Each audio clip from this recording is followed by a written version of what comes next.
Esta Julia también está presente. Bueno, comenzamos tomando, entonces, si no hay objeciones, comenzamos tomando a Ibáñez, María Luz. Conéctense, así como Castro, Ailem. Ahí está. Buenas tardes, profesor. ¿Me ve? Sí, te vemos perfecto. Bien. Hola, doctora Arias, ¿cómo está usted? Buenas tardes, ¿cómo están? Buenas tardes, profesores, y buenas tardes, alumnos. Hola, doctora, ¿cómo estás? Buenas tardes a ¿Cómo todos. están ustedes? ¿Empieza Ibáñez? Sí. Ibáñez, María Luz. María Luz. A ver, María Luz, háblanos del derecho sucesorio. Sí.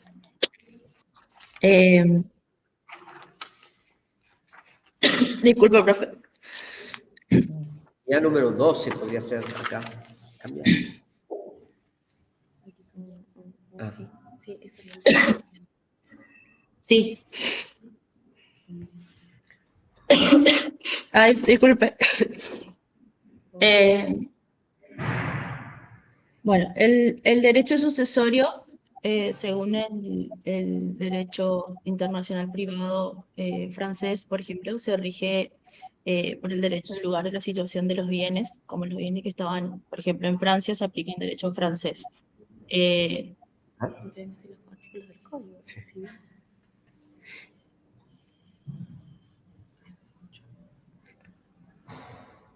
Sí, María Luz. Disculpe, profe. María Luz, acá decíamos con los profesores si nos podés decir qué es lo que dice el código, nuestro código civil. Sí. En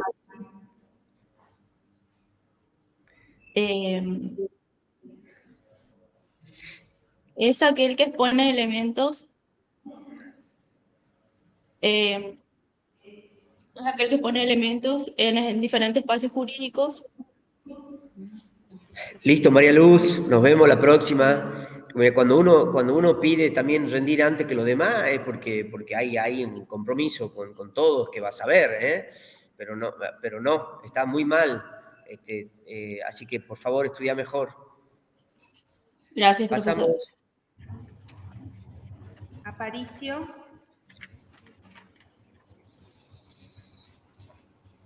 Aparicio no está. Aquino. Aquino Juan Ignacio. Castro Heredia. Acá estoy, profesora. Acá. ¿Me ven? Sí, ahí te vemos. Ahí te Buenas vemos. tardes. Ailén, buenas tardes. Buenas tardes. Bueno, hablando del derecho sucesorio, de los sistemas, de la ley aplicable, ya que estamos ahí. Bueno, el derecho sucesorio, según nuestro Código Civil y Comercial, se rige por la ley del último domicilio del causante. Qué rico, ¿no? El que dan esto. Y, ¿me escucharon? Sí, sí, te El derecho escuchamos. sucesorio, según nuestro Código Civil, se rige de acuerdo a la ley del último domicilio del causante. Y a su vez, en materia de inmuebles, nuestros jueces son competentes concurrentemente con los jueces del último domicilio del causante. No está el problema.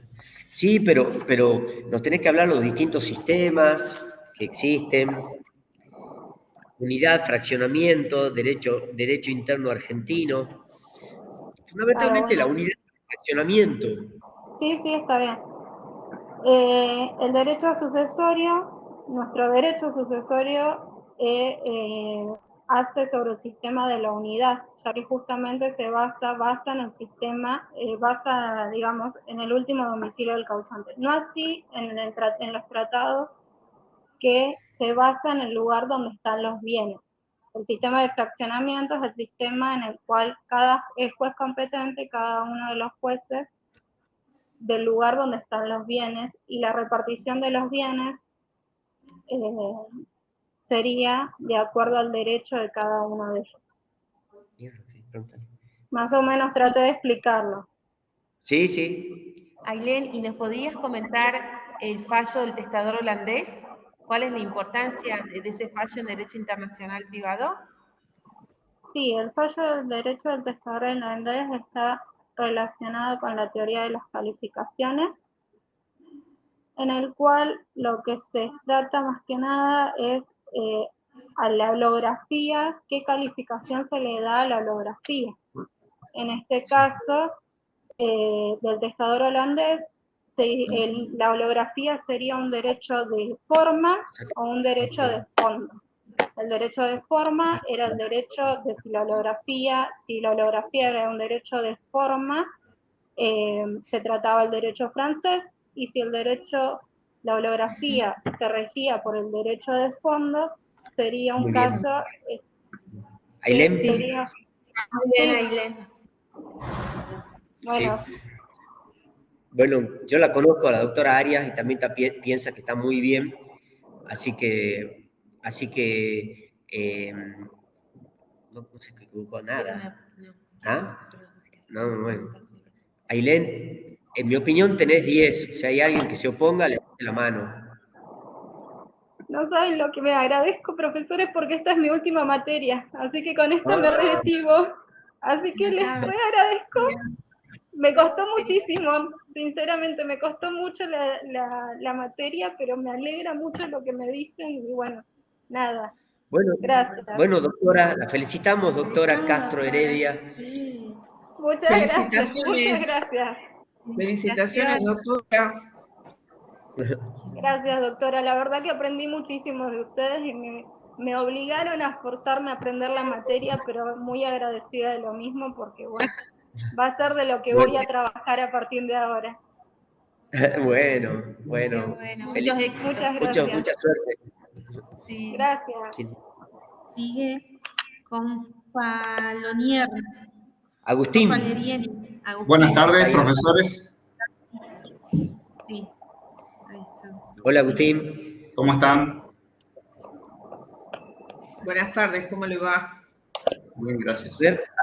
Doctora Arias, ¿le quiere preguntar usted a Agustín? Sí, cómo no. Agustín, vamos a empezar entonces con la capacidad. Bueno, la capacidad, según nuestro Código Civil y Comercial, se rige por la ley del domicilio de la persona y establece el artículo que el cambio de domicilio no afecta a la capacidad. Es Bien, el eso artículo 2616 específicamente. Tenemos Bien. artículo 2615 que establece incapaces y 2614 de menores. Muy bien. Ahora yo le hago una preguntita. Hay un fallo que lo hemos referido tanto en la cátedra como en la bibliografía básica, ¿lo recuerda? Con respecto justamente al carácter irrevocable de la capacidad adquirida. No recuerdo cuál me habla, doctora. El fallo Lizardi, ¿no? ¿No le suena? No recuerdo. Bueno, continúa entonces desarrollando el... Hay pocos fallos que nosotros decimos durante el año que hay que saberlos, Agustín? Sí, doctor. Pero bueno, porque es importante. Si usted tiene, porque nosotros lo que necesitamos saber es que usted maneje este concepto que le acabamos de decir. Y la forma para nosotros poder evaluarlo justamente es saber cómo ha funcionado esto que usted acaba de referir respecto a la capacidad en un fallo tan emblemático como es el fallo Lizardi, ¿no? Correcto.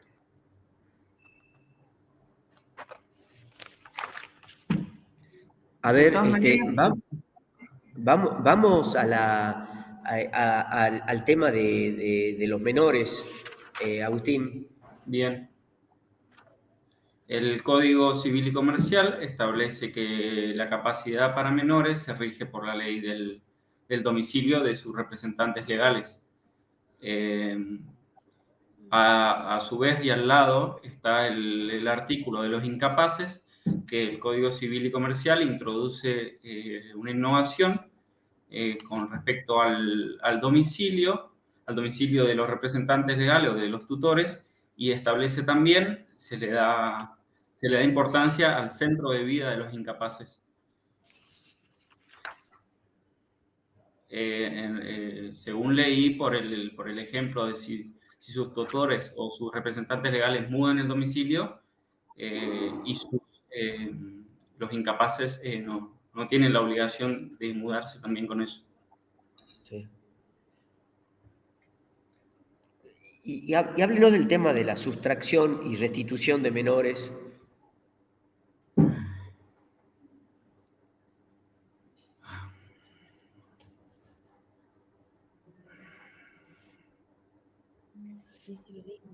Sí.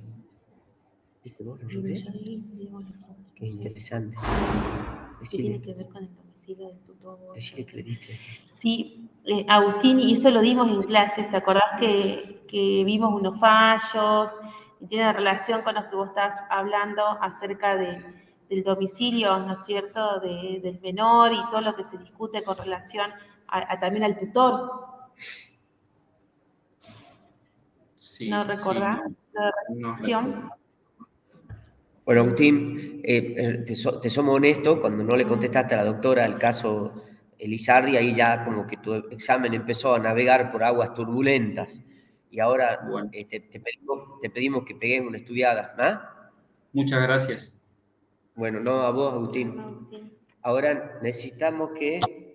Di Stefano, Luciana. Di Stefano, Luciana, no está, ausente. Ausente. Donoso. Ausente. Encinas, Ramiro. Ausente. Espeche, Carolina. Ella sí está. Presente. ¿Me ven bien? Sí. Una producción. Sí, hablanos de los menores, sustracción, restitución. ¿Cuándo hay sustracción? Sí, recuerdo la clase, pero lamentablemente recuerdo muy vagas ideas y no, Bueno. La verdad que me gustaría darle el espacio a otro alumno. Bueno, Carolina, te agradezco la honestidad. Yo prefiero eso y no que perdamos tiempo todo. Así que te agradezco, ¿eh? Dale, muchas gracias. Bueno, nos vemos la próxima. Es un tema central, el tema menores, caso Loan, chicos, todo el país habla de eso todo el tiempo. Hilt, Sabrina. Hilt,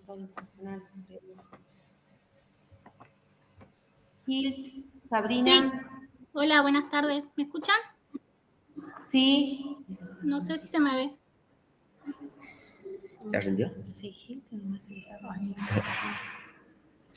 Hola. A ver si nosotros seguimos la postura ya de la cátedra, de sus orígenes, así que seguimos con la idea, Sabrina. Sí. ¿Qué nos puedes decir de la restitución o sustracción de menores? Sí, con respecto a la restitución de menores, a la sustracción, esta ocurre cuando un menor es retenido ilícitamente, es llevado a otro lugar cuando está sin la autorización, digamos, de la persona que tiene la responsabilidad parental, digamos. Está medio confuso porque no diferencio yo entre... Claro. Sí, perdón, estoy nerviosa. Cuando un menor es llevado a otro lugar ilícitamente, digamos, sin la autorización de las personas del que menor está en el cuidado. Pero no. ¿Cuándo hay sustracción? En concepto jurídico. Cuando es retenido ilícitamente, sustraído, digamos, Te puedo explicar un caso, por ejemplo, que leí, que es cuando, por ejemplo, un padre se lleva al hijo que estaba a cargo de la madre, por ejemplo, se lo lleva de España a Argentina sin la autorización de la madre. Y luego bueno, lo deja. ahí fíjate vos que el caso, como vos lo explicás, es distinto del concepto de antes, porque es decir, el padre lo saca del ejercicio de la patria potestad de la madre. Claro, de la persona que está a cargo. ¿Y qué derecho rige? ¿Con qué derecho se aplica ante un caso de sustracción? ¿Cómo tiene que actuar, ¿no es cierto?, el tutor de ese menor, y qué se hace con relación al menor, qué medidas se toman? Sí, siempre se tiene como principio el interés superior del niño. Y en una de las clases escuché que siempre había que tratar de llegar a una conciliación y tratar de evitar las denuncias penales. Tratar de tener la localización del menor para poder pedir la restitución de una manera pacífica, siempre cuidando el interés superior del niño y el resguardo seguro. El juez debía asegurarse que el niño tenga un regreso seguro al país, digamos, donde es restituido. ¿Y cuál es uno de los derechos de los niños principales en el cual se consagra ese interés superior del niño? El derecho a ser oído. Bueno, muy bien. ¿Qué es el orden público, Sabrina? El orden público son los principios rectores o la filosofía que están dados en un ordenamiento jurídico, los cuales el ordenamiento jurídico da para que sean aplicados de determinada manera y no de otra. ¿Y cuál es el efecto que tiene el orden público en esta materia? El efecto. Sé que el límite a la aplicación del derecho extranjero es el orden público. Bueno, ¿les parece que querés hacer otra pregunta, doctora Arias? Profesor, yo le quería comentar si se puede, ya que estuvieron preguntando por el caso Lizardi. A mí me tocó el final pasado y la verdad que no lo pude desarrollar. No sé si podría ahora o no. Dale, decilo. Porque lo estuve estudiando. Bueno, en realidad se trataba de un joven mexicano de 23 años, el cual vive en Francia y hace una compra a un joyero, por el cual le entrega una determinada cantidad de dinero y dice que lo que resta se compromete a pagar a través de unas letras de cambio. Luego incumple, se vence la fecha y no paga, entonces el joyero lo demandan ante los tribunales franceses y bueno, él pone como que en su país él no tenía la capacidad para realizar ese negocio, entonces como que no lo quiere cumplir, pero los tribunales franceses dicen que como él al momento de hacer el negocio se encontraba en Francia y en Francia sí era capaz, tiene la responsabilidad de hacer el pago del joyero.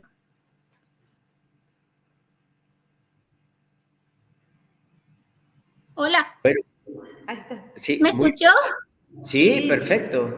Estábamos Bueno. Muy bien, Sabrina. Así me gusta que ante el tropiezo se haya recuperado así. Sí, la verdad que quedé mal porque no la había leído siquiera y sabía todos los fallos, pero justo ese no, y entonces lo estudié. ¿Qué ponemos? 8. Sí. ¿Sí? Bueno, 8 tenemos, 8 proponemos ponerte. ¿Qué opinas? Bueno, muchísimas gracias. Bueno, muchas gracias. Te veo. Bueno, hasta luego. Sí. ¿Quién viene, Ruchi? Clos, Pamela. Presente. ¿Se me ve? ¿Se escucha bien? Sí, perfecto. ¿De dónde sos, Pamela? De Concordia, Entre Ríos, junto con Sabri. Las dos estamos ahí conectadas, estudiando juntas. Nos tocó rendir la mesa pasada y nos quedó el fallo Lizardi ahí, así que lo tenemos para hoy ya. Bueno, a ver, hablanos del orden público, pero no del orden público, sino del fraude a la ley, y algún casito de fraude a la ley. Fraude a la ley es cuando se trata de eludir normas del orden público, cuando se trata de cambiar el punto de conexión. Un fallo de fraude a la ley, el de Vicente Solá, ¿puede ser? Sí, el de Vicente Solá. Es más bien sobre la mutabilidad del orden público, pero en sí puede llegar a ser o calificar como fraude a la ley. Bueno, pero ¿cuándo hay fraude a la ley? No nos gustó tu concepto. Sí. Cuando se busca eludir las normas de orden público. ¿Cómo?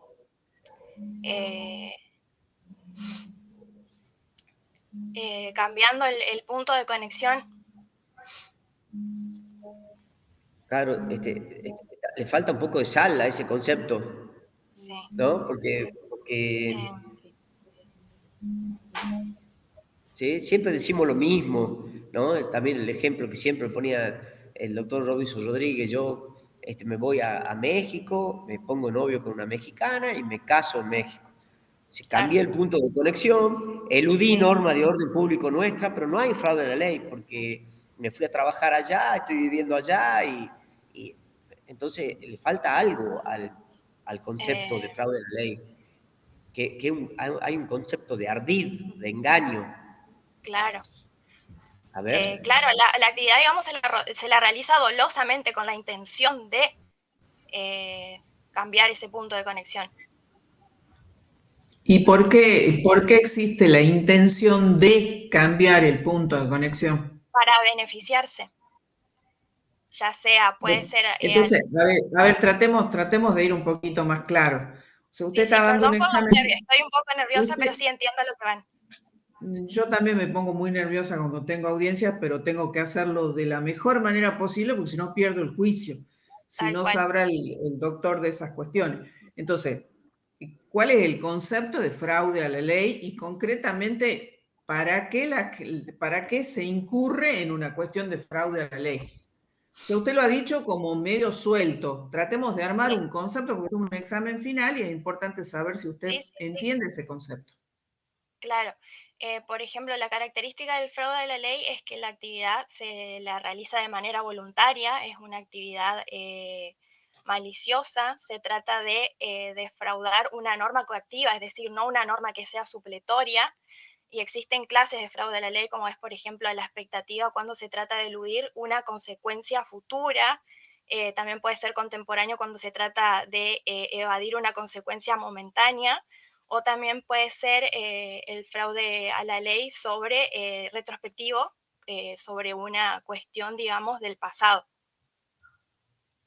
Es decir, que esto es un aspecto positivo o un aspecto negativo. Un aspecto negativo. Aspecto negativo.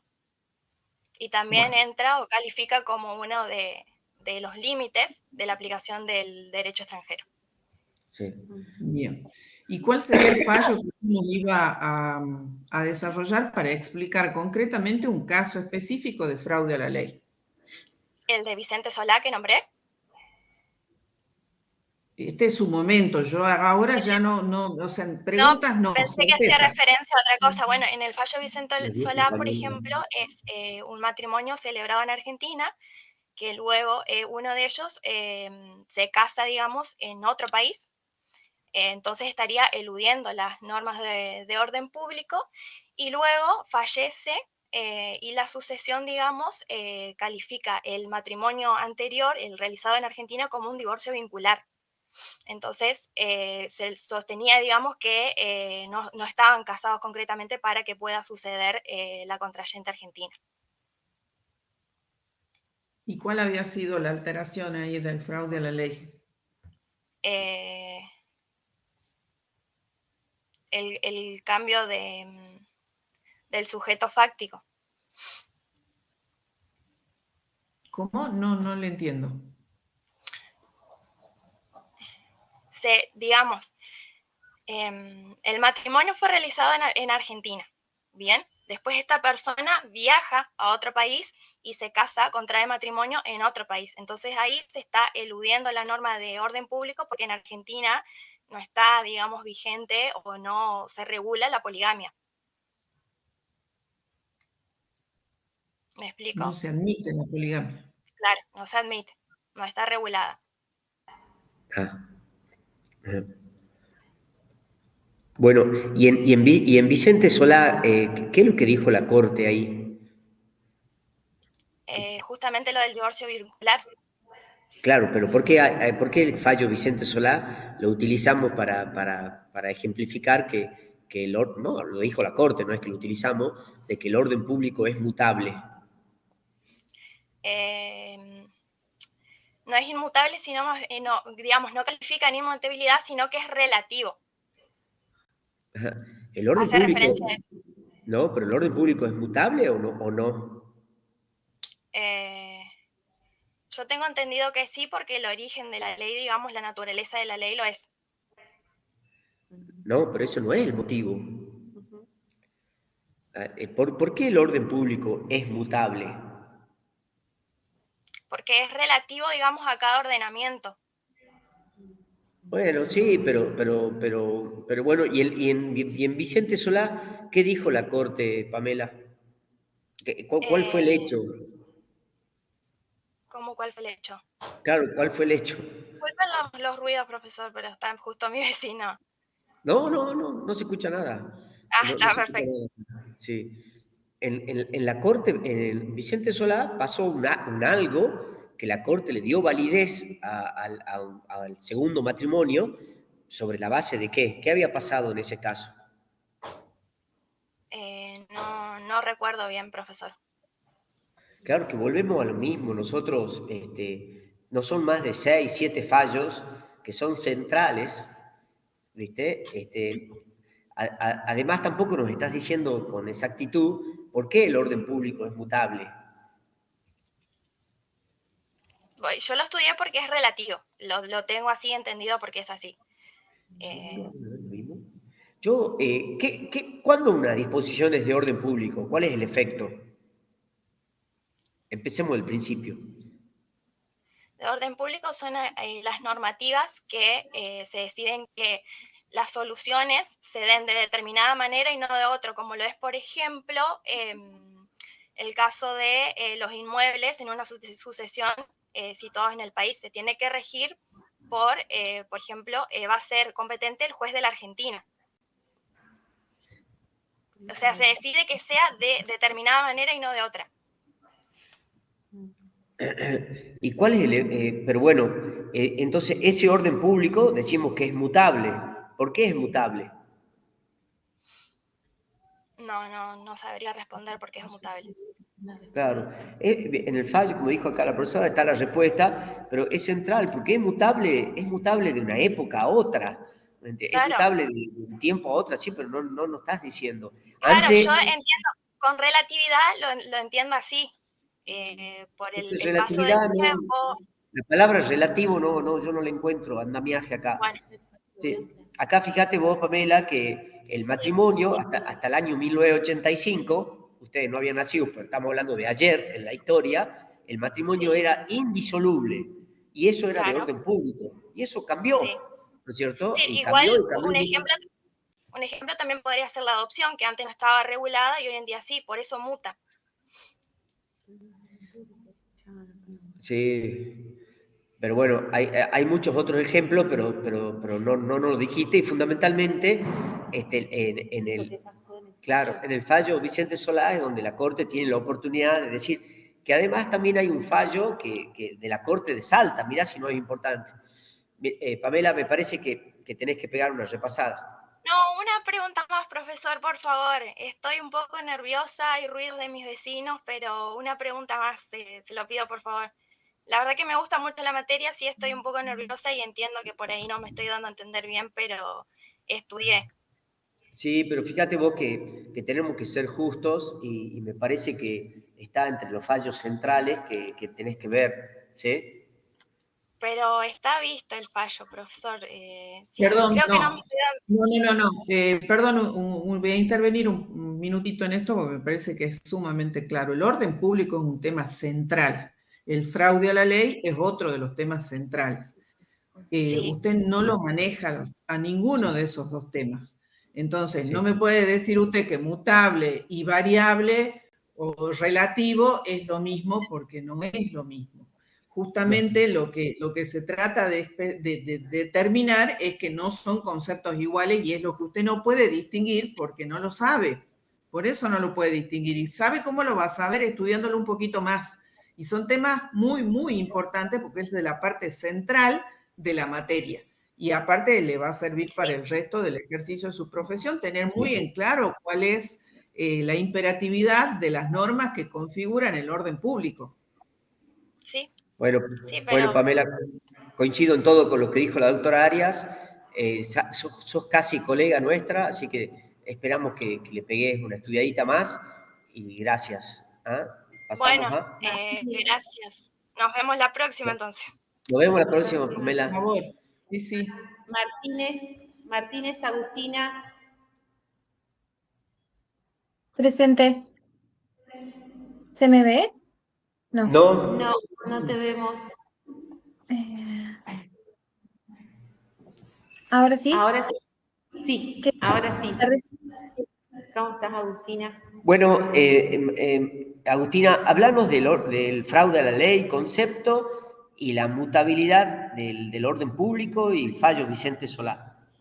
Bueno, el fraude a la ley consiste en una... el fraude a la ley consiste en una evasión deliberada por parte de los integrantes de una relación jurídica de la legislación donde se debía celebrar. Los elementos del fraude a la ley son la evasión deliberada y porque implica una conducta maliciosa y voluntaria que indica que los sujetos desconocen el derecho extranjero, conocen el derecho extranjero y buscan un beneficio evadiendo esta conducta, digamos. Existen 3 clases de fraude a la ley, que está por expectativa, que bueno, nos nombró la compañera recién, contemporáneo y en retrospectiva. Esto está regulado en el artículo la cámara, 25. por favor, le pido. Disculpe, ¿Cómo? mire la cámara porque me da la impresión que está leyendo, entonces le pido que nos mire a nosotros y va a ser mejor sí. evaluarla, ¿sí? Sí, perdón, profesora. Perdón, ¿qué me había dicho también del orden de la mutabilidad del orden público? ¿Puede ser? Sí. A ver, ¿cuándo una disposición es de orden público? Pónganos, hay un doble concepto, ¿no es cierto?, para determinar, porque hay un problema, cómo determinamos cuándo estamos en una disposición de orden público y cuándo no. A ver si nos puede hablar de eso.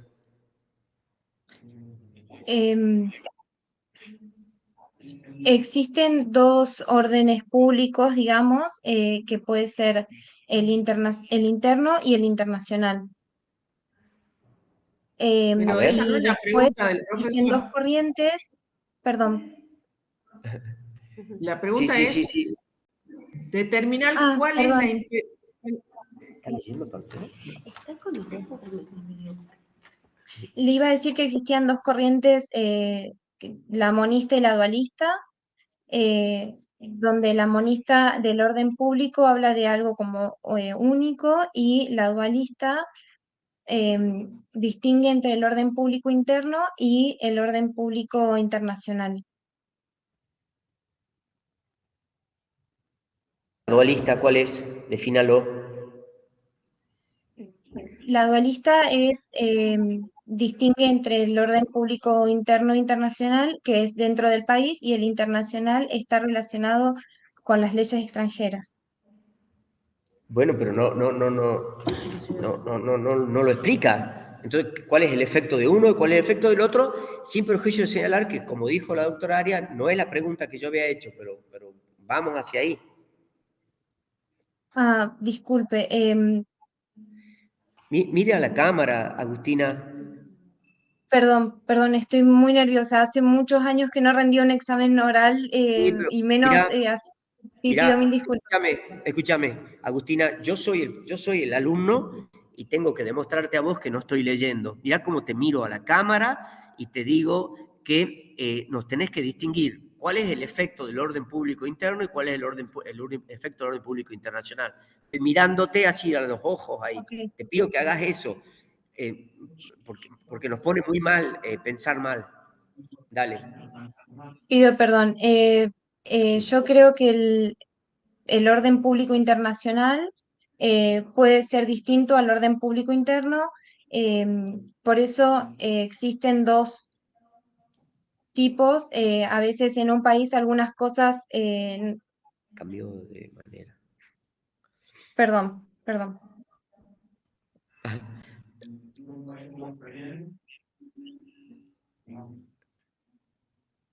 No lo Perdón, pudo ver bien el tema porque me parece que no está claro. No sé si usted ha tenido claridad en esto y tal vez no lo puede explicar ahora o no lo ha podido ver muy bien.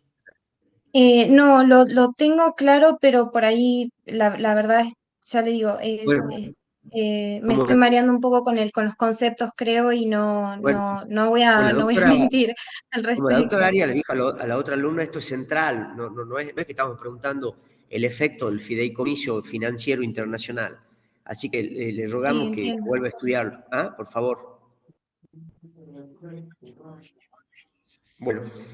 Sí, no hay ninguna posibilidad de una otra pregunta o algo que No. pueda abordar, porque la verdad estudio un montón y esta materia es una de mis últimas. Quisiera tener otra Sí. oportunidad de alguna No. otra pregunta, por lo menos. Sí. No, Agustina, no nos predispongas mal. Hasta luego. ¿Quién es la próxima? Ojeda. Ojeda, Santiago Hernán.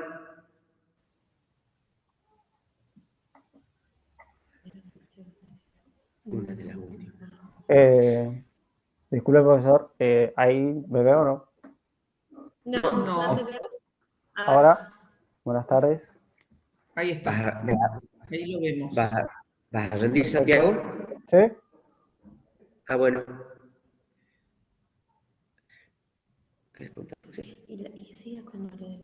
Dale. Sí. Sí, Santiago. Bueno, sigamos con el tema del orden público. ¿Sí? Damos una definición. Disculpe, ¿orden público, dijo? Sí. Porque se entrecortó. Bien. El orden público es uno de los aspectos negativos que tiene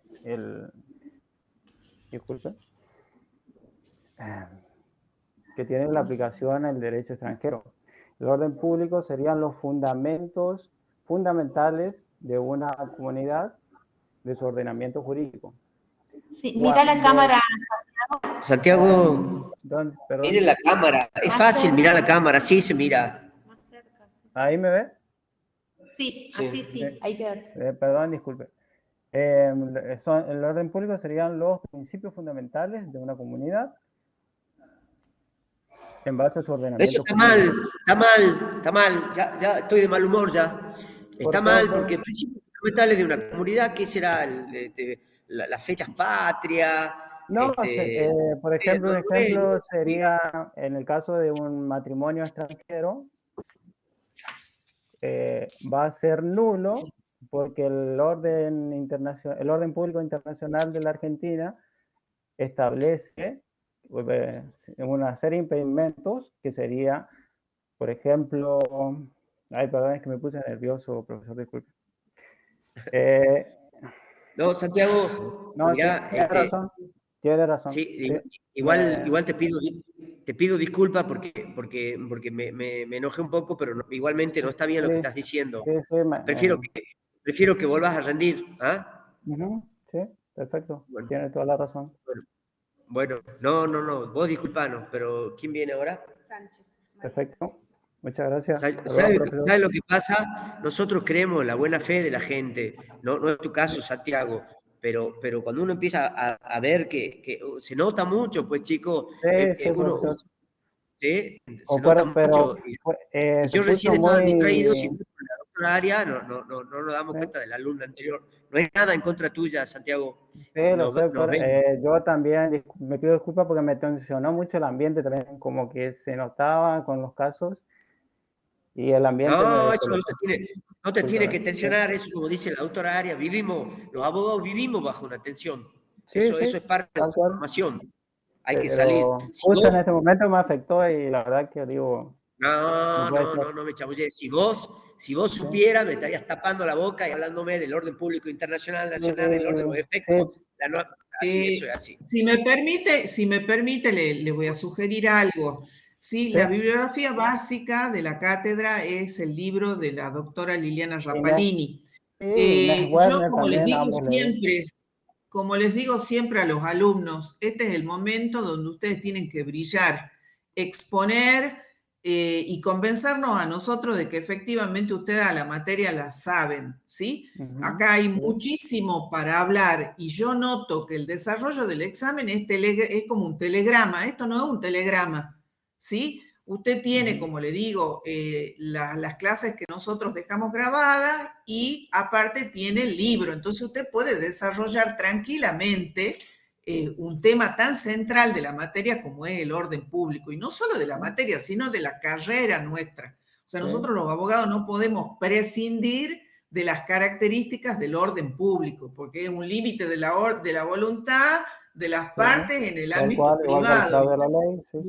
Bueno, pero ese desarrollo donde ustedes pueden decir todo lo que les resulte, es el momento cuando tienen que rendir el examen. Entonces, yo creo que cuando uno sabe la materia, mira a la cámara, como ha hecho recién el doctor, y desarrolla el tema que le toca desarrollar. Entonces, yo le pido que usted, por favor, considere la posibilidad de mejorar un poquito estas condiciones para el examen y nos vemos en el próximo turno. Perfecto, profesora. Tomaré sus indicaciones. Son sugerencias, como le vuelvo a repetir, es importante, ya estamos hablando de casi colegas y esto lo tienen que saber de forma muy, muy sólida. Concuerdo. Bueno, lo esperamos para el próximo turno. Sí, Gracias, no hay problema. Santiago. Sí, es Sánchez. No, Sánchez Miela. hasta luego. Hasta luego. Yo. Hola, ¿se me escucha? Estamos con lo mismo porque me parece que sería justo para los otros alumnos.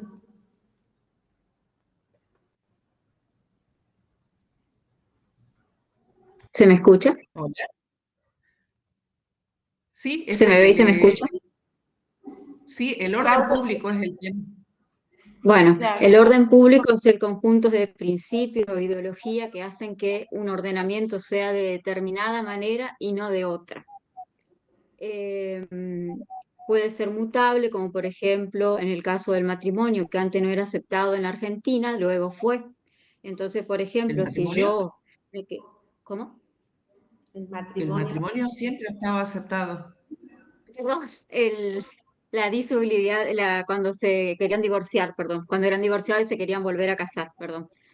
Entonces, por ejemplo, iban a otros países para poder casarse, porque acá no estaba permitido. Es decir, que lo que buscaban era buscar un ordenamiento jurídico que avalara lo que querían hacer. Lo mismo pasaba con la adopción y cosas así. Por eso que va cambiando, porque se van incorporando cosas nuevas, o por ejemplo, tampoco se permitía el casamiento con personas del mismo sexo. Hoy por hoy en Argentina sí está permitido. Es un aspecto negativo de la consecuencia jurídica, que la consecuencia jurídica es una de las partes que tiene que forma parte de la estructura de la norma de derecho privado. ¿Y el fallo Vicente Solá que dijo el doctor? En el fallo Vicente Solá es donde se determina, se habla de que es mutable el ordenamiento jurídico, el orden público, perdón. ¿Por qué? Sí, perdón. Sí. ¿En razón de qué? Principios, ¿cómo? ¿En razón de qué se dice en ese fallo que el orden público es mutable?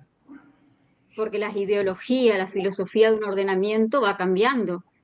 Por lo que yo le contaba, por ejemplo, que antes no se aceptaba el Pero casamiento en el entre fallo, personas. concretamente, ¿qué fue lo que había cambiado en ese fallo?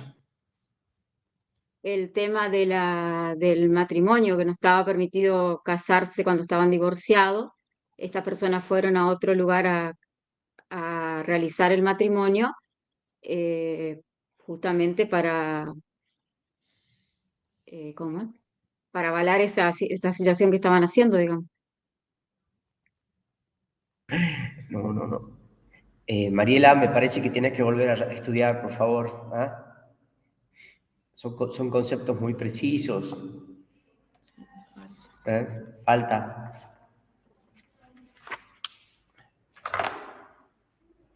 ¿Te parece? Bueno, sí, no, bueno, sí, o sea, me habían preguntado el orden público y yo creo que lo habían definido. No, ¿a vos qué No, te parece, el doctora? fallo tampoco.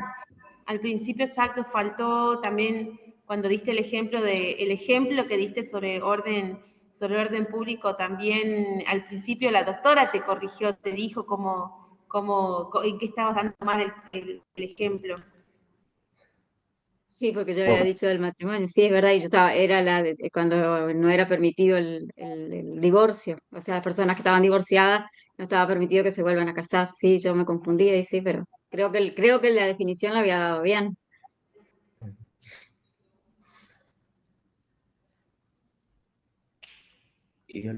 La vemos en el próximo turno, por favor, les recomendamos lo mismo que les recomendé al alumno anterior, son temas muy centrales, tienen que haber precisiones respecto de una cosa y de la otra, y si me habla del divorcio no me puede hablar del matrimonio, porque son dos figuras del derecho, pero que en este caso son abordadas de manera muy diferente. Entonces, tal vez a usted le parezca que es lo mismo, pero confundir el matrimonio con el divorcio no es lo mismo. No, obviamente no son lo mismo. Yo sí, es verdad, me confundí al expresar el ejemplo, sí, me confundí.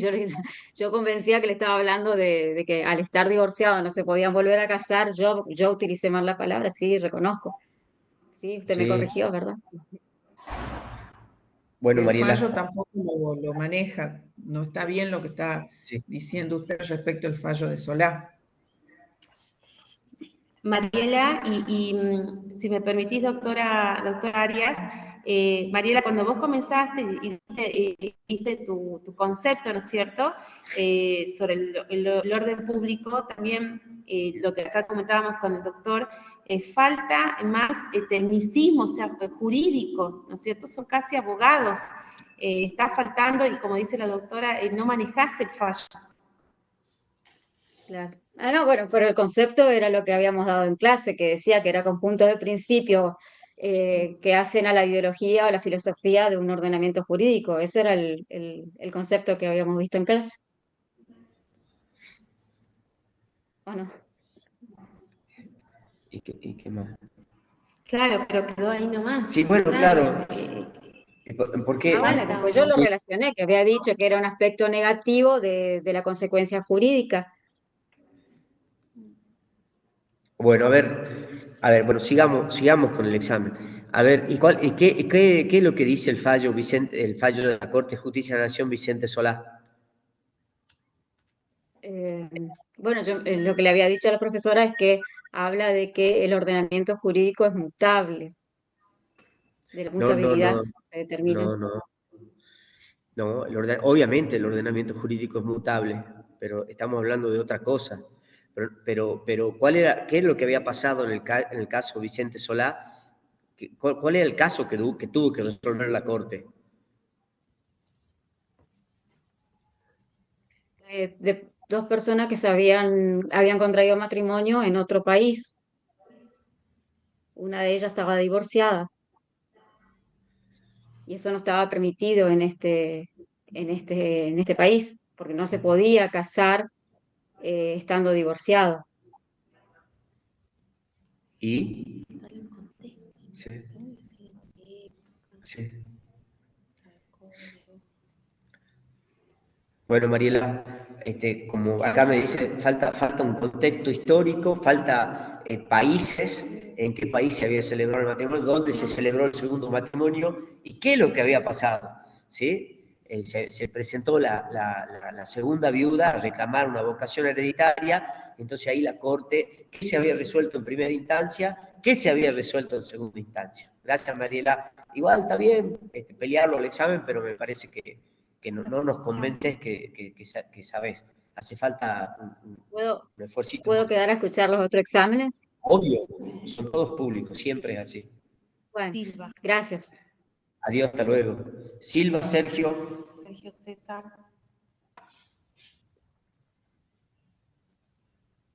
Silva.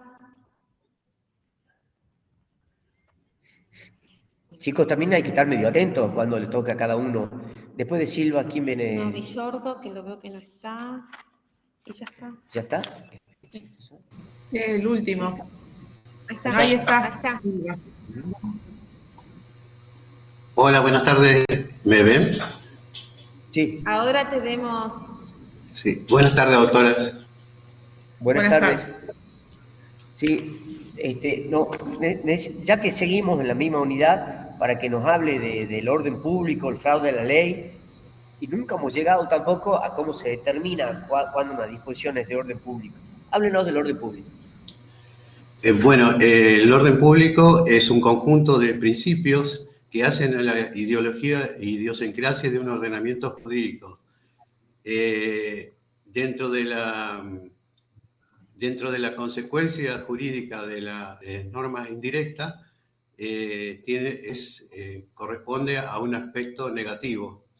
Es una norma que funciona como freno al derecho internacional. El orden público hace, como dije al principio, al conjunto de principios del ordenamiento jurídico de un Estado y presenta ciertas características que son la mutabilidad, la adecuación a determinadas épocas, contemplada juntamente esa mutabilidad con el desarrollo de las sociedades actuales, lo que hace que ese orden público vaya cambiando. Sí, mirándonos a la cámara, por favor. Sí. ¿Qué es lo que dice el Código Civil del orden público respecto al derecho internacional? Que si no recuerdo mal, el 2644 es respecto a que el orden público, tanto el orden público como el fraude a la ley son los límites a la imposición del derecho internacional. No es así, ¿no? Ahí le falta una precisión. ¿no? A ver, yo no le pido que me diga qué dice el Código Civil y Comercial de la Nación con respecto a lo que es el orden público internacional, porque también el Código lo define en el ámbito privado, pero yo le pido que me diga qué dice específicamente respecto a lo que es el orden público. El orden público son, ¿qué dice son el normas. código? ¿No? Sí. ¿Qué dice el código? Porque habla de un efecto muy concreto el código. En el Que artículo son, 2600, no es 2644. No importa que no sepa el número, pero 2600, sí. ¿pero qué dice? Sé que se desprenden como orden público, son normas constitucionales que hacen a la convivencia de determinada sociedad. No, porque estamos, ¿se acuerda? El anterior titular de esta cátedra, un doctor que nosotros, con la doctora Arias, lo queremos mucho, ya hubiese terminado el examen, porque usted que hagan a la convivencia de los seres humanos hasta una disposición del código que dice quién debe arreglar la gotera en un contrato de locación hacia la convivencia, y eso no es de orden público. Claro, me parece que no hay una distinción clara de qué es concretamente el orden público y qué efecto tiene el orden público. Por eso le decía yo, no le pido el número del artículo, pero el artículo 2600 es muy claro y habla directamente de un efecto específico que es el que yo buscaba que a lo mejor usted me dijera respecto del orden público en el ámbito del derecho internacional privado. Es más, nosotros cuando damos la clase decimos, que es también algo que le preguntó a la doctora Arias, de un orden público, que nosotros para ser didácticos decimos orden público con minúscula o orden público con mayúscula, que vendría a ser el orden público interno y el orden público internacional. ¿Cuál es la diferencia entre ellos? En el orden público interno es el freno que se pone a la aplicación al derecho internacional, para que no afecte... Le cuento algo, no es así, pero como usted va a ser abogado dentro de poco, no diga el freno, porque el freno me suena muy para la ley de tránsito, para el manejo del auto. Un sinónimo técnico, específico y jurídico es un límite, o excluye, pero no un freno, ¿sí? Utilicemos el término específico, que es un límite para la aplicación del derecho extranjero en el ámbito del derecho internacional público, privado. Entonces, esto tiene que estar bien clarito, señor Silva. Sergio, además que coincido con lo que acaba de decir, acá los tres hemos coincidido con lo que dijo la doctora Arias, tenemos que hablar jurídicamente, pero además está mal, porque el orden público interno no es un límite. Mírelo, nosotros, no es un límite al derecho extranjero. Le pedimos que lo vuelva a mirar a este tema. Miren las clases que nosotros le damos mucha importancia y le agradezco su buena voluntad, Sergio. Le mandamos un abrazo. Gracias, profesor. Que tenga buenas tardes. Si me permite una sugerencia, nosotros tenemos un avance en el ámbito del derecho internacional privado muy importante, que es la inclusión del derecho internacional privado en el código. Antes no teníamos esa alternativa. Entonces había que acomodar un poco Tratado de Montevideo, el primero, el segundo, y armonizar. Ahora ustedes directamente pueden recurrir, como le acabo de decir, orden público, ¿qué dice el Código Civil y Comercial? Y usted va a tener una precisión respecto del orden público en el ámbito del derecho internacional privado. Eso es lo que pretendemos desde la cátedra. Los artículos que están, las ramas del derecho que están normadas en el capítulo específico del derecho internacional privado la tienen que referir, ¿sí? Como también les he dicho muchas veces a mis alumnos que la única rama específica que está referida en el capítulo del derecho internacional privado son los contratos de consumo. No se lo pierdan, por favor, porque es uno de los temas que en el próximo examen voy a pedirle al doctor que me deje empezar a tomar con esos temas que son medulares, porque obviamente la internacionalidad de las relaciones de consumo exigen un manejo específico de esta temática. Sí, justo había profundizado ese tema, porque la otra vez me preguntó y me fue mal. Pero bueno. Qué macana. Bueno, pero no se descuida de uno de los aspectos de la parte general, que es el orden público. Sí. No, está bien. O sea, es importante, como le digo, pero eso ya son contratos y ramas específicas, es la parte especial de nuestra materia. La parte esencial, que es de la 1 a la 7, la tienen que saber porque es la parte general, es como el marco general de la materia. Es parte del parcial, además. Bueno, Sergio, nos vemos. Bueno, gracias, doctor. Bueno, que tenga buen día.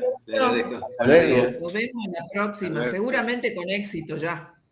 Sí. Bueno, doctora, yo la escucho. Que le vaya bien. Gracias. Bueno. ¿Nos queda algún examen más? No, ya no, doctora. Bien. Yo voy a aprovechar entonces que los tengo a todo el equipo de la cátedra para, aprovechar que ya empezamos a dar clases en este semestre. Yo voy a dejar mi saludo y me gustaría, si a ustedes les parece y están de acuerdo, dar una primera clase dando algunos aspectos criterios comunes que tenemos en la cátedra, que vinculan este desarrollo de la parte general, de la parte especial, y cómo de alguna manera se articulan esas dos partes, ¿no? No sé qué les parece. Totalmente de acuerdo. ¿Cuándo sería la primera clase? ¿Ya han puesto ustedes horario? Ahí me decían las chicas que Oriel la quería poner los miércoles, pero ¿a qué hora? Claro, la primera clase es el...